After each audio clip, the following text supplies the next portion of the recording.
tepung sisir ini harus dimulai dengan gebrakan dari bawah ke atas, seperti dari bawah, baru dobrak.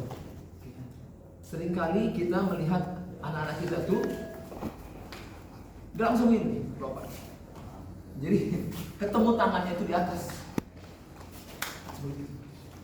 Gampang, salahkan saja, nggak apa-apa. Salahkan saja. Kalau tidak dia berasal dari bawah ke atas, dobrak. Atau kesalahan lain yang biasa dilakukan oleh atlet kita di jurus pembuka ini adalah ini sudah benar, cuma di depan mukanya langsung dobrak, salahkan. Jadi dia harus lewat kepala baru dobrak. Kemudian selanjutnya adalah ini biasa tidak ada perubahan. Ini jarang sekali terjadi kesalahan.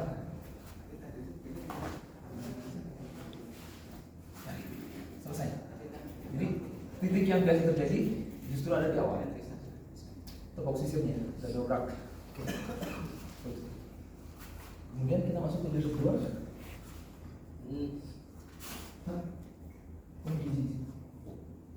Maju, ambil. Nah, kalau dia agak-agak jauh, biasanya no problem. Titik salahnya ada di sini. Nah, sini. Kalau kita mau menghantam dengan serangan, maka dia melampaui batas. Jadi yang cuma sampai kena dagu saja, tapi lewat. Nah, itu titik biasa salah. Kemudian banyak sekali yang menggeser. Dan yang kami terima, harusnya sih hanya begini aja deh. Tidak ada perubahan geseran di kaki, gitu ya. Jadi para coach juga harus menyesuaikan dengan pengetahuan yang dimiliki oleh wasit. Jadi jangan digeser ke sini. Hanya langsung aja.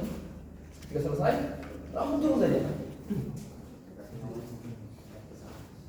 Jadi kesalahannya nih para wasit, para juri ada pada sikutan atas. Dia harus melampaui sama ini nggak masalah. Boleh ke sini, boleh ke sana. Nah ini area. Ini baru kita katakan free, dia juga area. Dia boleh ke belakang atau boleh ke sini. Kalau di tempat lain agak lebih ekstrim. Dia harus melihat lintasan datangnya itu dari belakang. Sementara anak-anak kita itu seringkali seperti ini, langsung begini, seolah-olah tidak ada tidak ada jalan ceritanya. Padahal itu adalah sebuah kaidah tepat, seperti itu. Yang dilihat di sini adalah balancingnya. Jadi begitu job langsung seperti ini, kalau jaraknya sangat cepat gitu ya, nggak apa-apa. Kita katakan itu momen balancingnya tidak diperlihatkan, karena disitulah titik tempat juri itu ingin melihat kekokohan sebuah. Ditahan aja sebentar sebelum dilanjutkan. Ya, ada titik di mana dia harus berhenti terlebih dahulu untuk balancing. Oke. Nah, titiknya ditahu ya, tempatnya di mana. Jadi kalau masih begini nggak apa-apa, no problem. Padahal di tempat yang asalnya dia harus datang dari sini, dari belakang. Ada dorongan. Jadi ajarkan itu kepada atlet kita. Walaupun seperti ini juga banyak juri yang tidak bersalahkan, tapi sebetulnya dia ada jalan ceritanya, ada proses. Kemudian masuk jurus 3, bawa sini, no problem. Tuh, apakah harus tarik? Ada. Kemudian sabit. Ini titik kesalahan lagi. Dia ke depan dan pakai punggung. Ini kalau pakai punggung gini, salahkan. Karena dia harus pakai bola kaki. Harus pakai bola kaki. Maaf.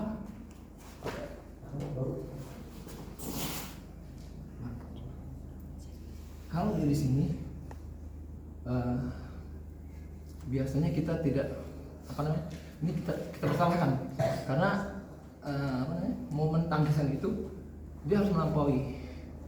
Nggak mungkin dia melakukan tangkisan kepala masih tersisa tuh. Mau saya lewat atas. Ya. Seperti ini. Oke, masuk jurus keempat. Ini harus lebih tinggi. Tatapan sudah ke sana. Kemudian kita lanjutkan dengan tangkisan lenggang. Lenggang. Ini jenis kesalahan yang banyak terjadi. Banyak sekali atlet kita tuh melakukan tangkisan lenggang itu nyaris seperti serangan ke sana. Ini kita tidak identifikasi sebagai sebuah tangkisan. Ini jadi serangan nih. Ya dia harus kembali melampaui batas badan dan nggak jauh-jauh dari badan. Karena ini menunjukkan bahwa ini adalah sebuah tangkisan. Nah, baru kita putar. Arahnya itu kepala. Ukurannya kepala masing-masing. Beratnya berat belakang. Ya, beratnya berat belakang. Makin ini. Jadi yang biasa terjadi adalah pertama tadi tangkisan lenggang. Yang kalau kesini kita salahkan. Ya, karena dia bukan serangan. Jadi ingat-ingat ya. Kalau sini. Jadi yang penting seperti ini saja. Baru dia tidak harus tidak harus miring sekali, tapi yang penting dia jangan sejajar, jangan sejajar, sedikit miring, agak sedikit saja, seperti itu. Berhenti, colok, tarik. Kalau ini sih biasanya aman, ya. Kemudian seperti itu. Nah, kalau udah ini biar, nah kita lihat hanya titik-titik kesalahan aja. Kemudian para wasit, para juri lihat kesalahan yang biasa terjadi, walaupun ini adanya di area interval, ini dia agak maju. Dia yang penting seperti tadi, dia nggak sejajar. Anak-anak itu tuh seringkali sejajar. Nggak apa-apa, salahkan saja. Sampaikan nanti kepada para coach jangan sejajar dan jangan juga terlalu maju. Sedikit saja, aman. Jadi kesalahannya ada di sini. Sejajar. Satu. Ini kalau ini salah nih. Dia harusnya agak tinggi. Gampang sekali mengukurnya. Kalau sejajar, datar, salah. Ukurannya adalah kening masing-masing, kepala masing-masing. Dan harus totok. Seperti ini biasa, nggak ada permasalahan. Kemudian tangan kanan. Selesai. Itu nggak biasa terjadi kesalahan. Yang kesalahannya adalah setelahnya. Ini hindaran. Maka dia mempersyaratkan diri. Jadi jangan ke tengah-tengah. Kalau dia menghindarnya ke tengah, gini. Salahkan saja, no problem. Semudah itu. Tunggu salah. Jadi setelah ini dia harus agak miring sedikit. Karena dia hindaran. Ya, dia hindaran. Ya. Seratnya berat kiri. Angkat.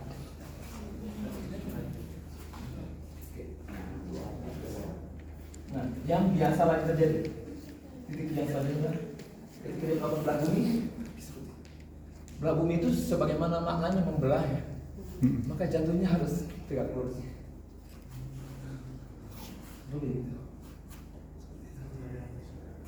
Tetap nggak, boleh bareng-bareng, boleh satu-satu, nggak ada masalah. Nah, itu yang biasa terjadi salahnya. Dia harus ada momen di mana belah bumi itu sempurna dari atas ke bawah. Dan yang dilihat adalah bukan hanya sekedar lintasan tangan, tapi juga balancingnya lagi. Balancingnya lagi. Nah, salahin aja. Goyang-goyang, salahkan. Ya seperti itu. Kemudian titik kesalahannya lagi, tendangan terlalu tinggi. Gejiknya terlalu tinggi. Dia batasannya adalah bawah lutut ya. Di bawah lutut. Kerasnya. Seperti itu. Jadi kalau dia seperti ini, dia nggak jinjit. Ya. Oke. Hanya segitu aja. Selesai. Nah, kesalahannya adalah dari 6 ke 7. Biasanya nih, banget biasa. Bahkan Puspa Agung sering melakukannya. Ini mundur. Ya. Walaupun dia selevel Puspa Agung Sari, kalau dia melakukan teknik itu saya salah. Sorry, saya ingat. Ya, Pak. Yang harus dilakukan lagi dong. Selesai. Tidak ada tambahan langkah. Tidak ada tambahan langkah. Tapi begini aja tuh. Karena awalnya kan sulit. Kenapa itu dilakukan? Ya, yang biasa dilakukan sama Adit. Sorry. Karena dia melihat posisi Gorok di sana, sehingga dia harus memanage posisi dia terhadap distance yang bagus. Gitu. Itu menjadi tambahan gerak yang akan kita persalahkan, karena itu bukan gerakan yang di apa namanya yang ada dalam jurus bab. Rata-rata jangan lakukan itu lagi.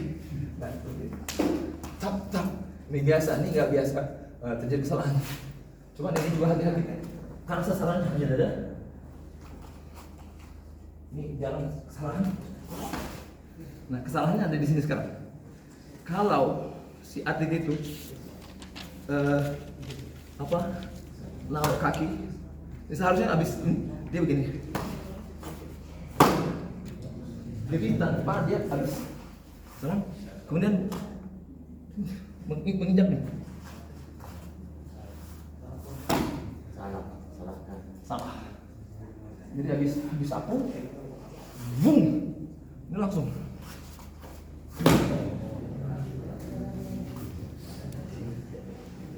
Ya, salahkan di situ. Jadi kalau di sapuan, jangan lagi kaki ini menyentuh lantai. Karena habis sapuan, dia langsung berbalik. Hantam, dua. Dan selanjutnya adalah yang biasa terjadi. Kalau kata yang punya jurus, gerakan satu ini memang didesain untuk salah, entah. Tapi tetap aja ada yang baik, ada yang bagus. Yaitu jurus dengan kuda. Pertama, ketika bangun, dia tidak boleh lagi membuat adjustment. Nah gini nih, nggak boleh. Salahkan langsung. Ya. Begitu selesai, bangun aja.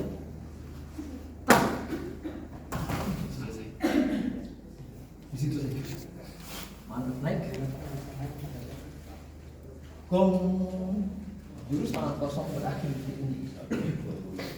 Ini kita gerakan terakhir untuk jurus tangan kosong. Gitu. Oke, teman-teman sudah praktek.